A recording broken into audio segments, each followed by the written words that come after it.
உலகை எழுப்பும் ஞாயிறு அங்கே குடியிருப்பான். அவன் ஆனை முகத்தனின் அடியவர் மனத்தில் ஒளியாய் வந்து கொலுவிருப்பான்.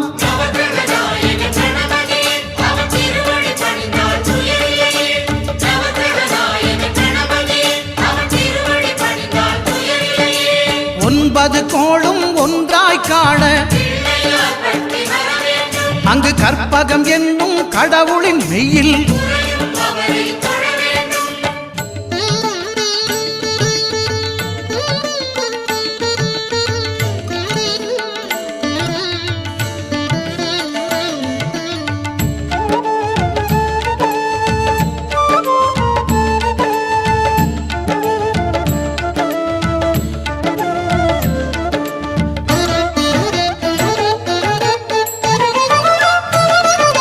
திங்கள் பகவான் திருமுகம் காண